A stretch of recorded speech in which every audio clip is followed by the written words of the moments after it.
یہ فرمائیے گا کہ ایک امام صاحب جو مسجد میں نماز پڑھاتے ہیں ان کے کیا فرائض ہیں؟ کیا وہ صرف نماز ہی پڑھائیں؟ ان کے فرائض کے بارے میں بتائیے گا۔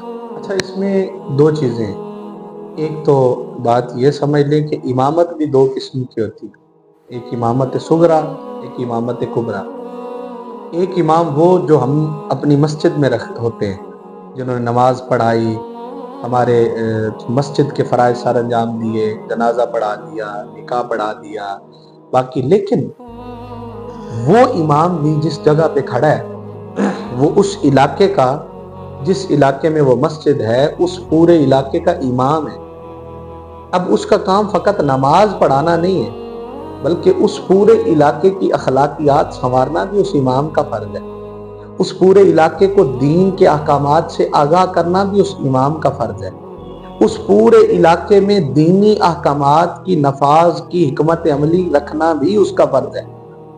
پھر قرآن و حدیث کی تدریس کو بھی فروغ دینا وہ اس امام کا فرض ہے۔ جب وہ پڑھ کے آیا، ایک دین سیکھ کے آیا، اس نے احادیث بھی پڑھی، اس نے قرآن پاک بھی پڑھا، تفاسیر بھی پڑھی، وہ سارا کچھ سیکھ کے آیا، تو اس کو کیوں وہاں اپوائنٹ کیا گیا؟ اس کے لیے تو نہیں۔ اب نماز پڑھانے کے لیے تو کوئی واجب نہیں ہے کہ کون ہونا چاہیے۔ جب آپ نماز کا وقت ہو، جو تم میں بہتر ہو وہ امامت پہ کھڑا ہو جائے، یہ حکم ہے۔ اب یہ کوئی ضروری نہیں ہے کہ جو ایک بندہ اپوائنٹڈ ہے وہی نماز پڑھائے گا، دوسرا کوئی نہیں پڑھا سکتا۔ یہ تو ایک نظام ہے نا کہ ایک بندے کو مختص کر دیا گیا ہے کہ وہ باقاعدگی سے یہاں نماز کی امامت بھی کرے گا، یہاں کے لوگوں کی تعلیم و تربیت کا بھی انتظام کرے گا، اور باقی چیزیں بھی، جتنے بھی دین کے احکامات و عوامل ہیں ان میں ان لوگوں کی رہنمائی کرے گا۔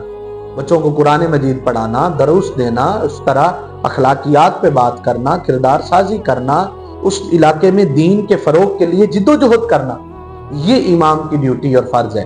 یہ نہیں کہ صرف نماز پڑھا دی تو بس ختم، روزہ رکھوا دیا تو ختم، بس صرف ختم کل خانیاں اور وہ نکاح وغیرہ پڑھتے رہے۔ نہیں، امام لفظ اسی لیے اس کو دیا گیا ہے کہ اس پوری جماعت، یعنی وہ جو پورا پریمسز ہے، اس کے لوگوں کی لیڈرشپ اس کے پاس ہے، وہ ان کا لیڈر ہے۔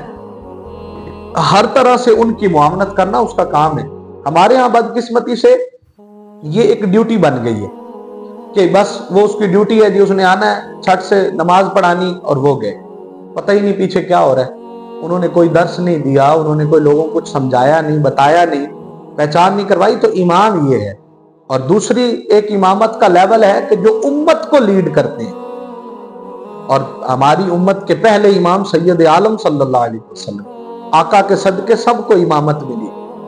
تو جو امت کو لیڈ کرے، پوری امت کو، ایک وہ امام ہوتا ہے، اور ایک امام وہ جس کو مختص کیا جاتا ہے، وہ نائب ہوتا ہے، ریپریزنٹیٹر ہے، اور جو مصلی رسول پہ کھڑا ہے، جو ممبر رسول پہ بیٹھا ہے، وہ آقا علیہ الصلوۃ والسلام کو ریپریزنٹ کر رہا ہے۔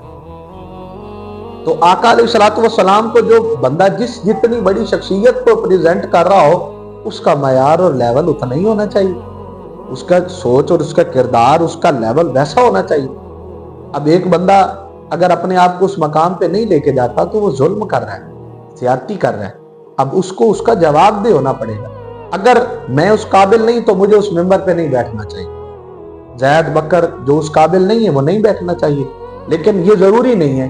جو بات یہ کر دی کہ نماز، اسی طرح جنازہ بھی کوئی بھی پڑھا سکتا ہے، جو ان میں افضل کھڑا ہے، جس کو پتہ ہے شریعت کے احکامات پہ، شریعت پہ پاک صاف سب کچھ اسے پتہ ہے، وہ امامت کروائے، وہ جنازہ پڑھا سکتا ہے، نکاح پڑھا سکتا ہے، چار لوگوں کے درمیان وہ نکاح پڑھا۔ ضروری نہیں ہے کہ وہ جو امام صاحب، یہ تو ہمارے یہاں ایک رسم ہے نا، ہاں یہ رسم کے طور پہ تو ہے، باقی شریعت کی اس پہ کوئی قید نہیں۔